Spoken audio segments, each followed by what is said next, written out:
हे दोस्तों नमस्कार, मैं सुधीर स्वागत करता हूं आपका आपके अपने YouTube channel exam Guru tips and tricks में। तो मॉर्निंग रोज डेली सुबह 8 बजे चाय के साथ पढ़ाई हम करते हैं। उसी क्रम में हमने भारत का भूगोल शुरू किया है और आज दूसरे दिन की क्लास में और भारत के भूगोल के कुछ और वन लाइनर इंपॉर्टेंट क्वेश्चन को हम देखेंगे। सारे वन लाइनर इंपॉर्टेंट क्वेश्चन यहाँ पे कवर होने वाले हैं भारत के भूगोल के, जो प्रीवियसली एग्जाम में पूछे गए हैं कहीं ना कहीं। ठीक है, देखिए हमने इसी क्रम में चाय के साथ पढ़ाई की थी और उसमें भारत के संविधान का रिवीजन किया था। अभी हम भारत के भूगोल का रिवीजन कर रहे हैं। आशा आपको ये सेशन अच्छा लग रहा होगा, तो आपसे चाहेंगे तो वीडियो को लाइक करना मत भूलिएगा और चैनल पे नए तो पहला काम चैनल को सब्सक्राइब कर ले। ठीक है, तो चलिए शुरू करते हैं आज का इंपॉर्टेंट सेशन।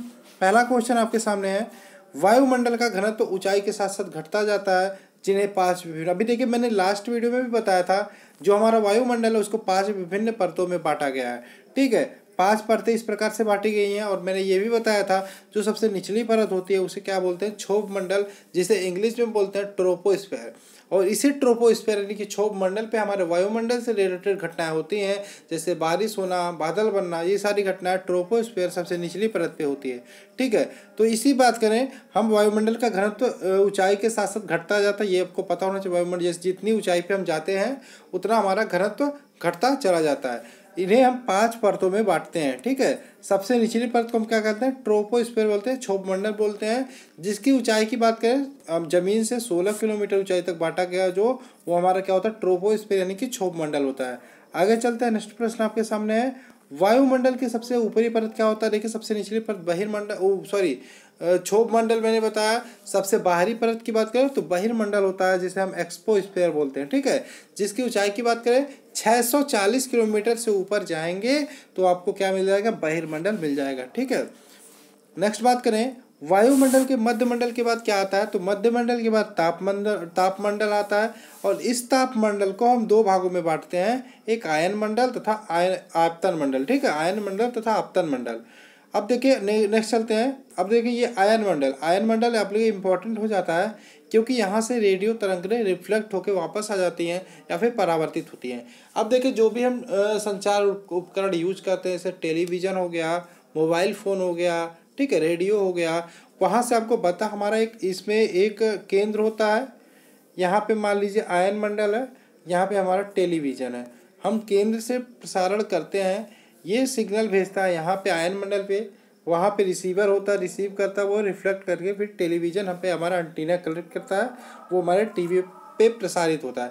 तो ये जो रेडियो तरंगें परावर्तित होती है वो आयन मंडल से परावर्तित होती है, इसको ध्यान रखिएगा। नेक्स्ट, आयन मंडल तापमंडल का निचला भाग होता है, जिसे विद्युत आवेशित कण कहते हैं। आयन मंडल तथा तापमंडल का निचला भाग जो होता है उसे क्या बोलते हैं, विद्युत आवेशित कण। ठीक है, नेक्स्ट चलते हैं, आयन मंडल की बात करें तो आयन मंडल धरातल से 80 से 640 किलोमीटर ऊंचाई तक विस्तृत है। क्या, 80 से 640 किलोमीटर ऊंचाई तक विस्तृत आयन मंडल, और 640 से जैसे ऊपर जाएंगे तो आप एक्सपोस्फीयर यानी कि बहिर्मंडल में पहुंच जाएंगे।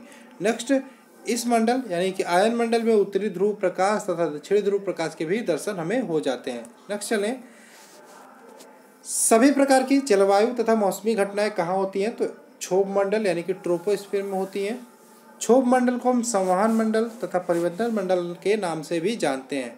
नेक्स्ट, मानचित्र पर समुद्र तल से समान ऊंचाई वाले स्थानों को जोड़ने के लिए खींची गई काल्पनिक रेखा क्या कहलाती है, समोच्च रेखा कहलाती है। तो मानचित्र पर समुद्र तल से समान ऊंचाई वाले स्थानों को जोड़ने वाली खींची गई काल्पनिक रेखा समोच्च रेखा कहलाती है। नेक्स्ट चलिए, पृथ्वी पर समान दाब वाले स्थानों को मिलाने वाली रेखा को क्या कहते हैं, समभार कहते हैं।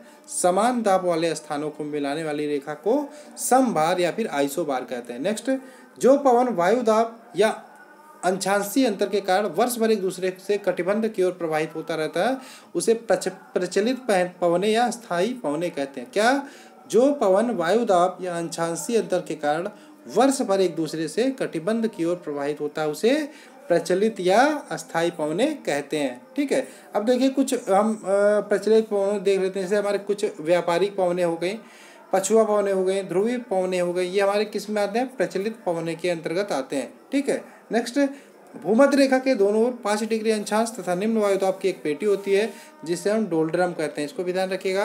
भूमध्य रेखा के दोनों ओर 5 डिग्री अंशांश तथा निम्न वायुदाब की पेटी होती है, इसे डोलड्रम कहते हैं। नेक्स्ट, पृथ्वी अपने अक्ष पर निरंतर घूमती रहती है। अभी ध्यान रखिएगा, पृथ्वी की बात करें, मान लीजिए ये पृथ्वी हो, ये एक काम करते हैं हम फिर से बनाते हैं, ठीक है।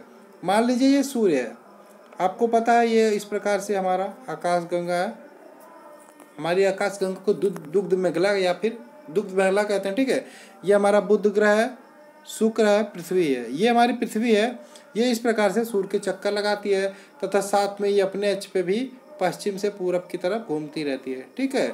दो प्रकार से पृथ्वी घूर्णन गति करती है। एक तो घूर्णन गति होता है, एक परिक्रमण गति। परिक्रमण गति मतलब परिक्रमण गति में सूर्य का चक्कर लगाती है, तथा घूर्णन गति में अगर जो ये पृथ्वी है तो ये अपने ही अक्ष पर एक इस प्रकार से घूमती रहती है, ठीक है। जैसे बॉल घुमाते हैं, बॉल स्पिन करती है, घूमती है, तो उस प्रकार से घूमती रहती है, ठीक है। पृथ्वी अपने इस पर निरंतर घूमती रहती है, ध्यान रखिएगा।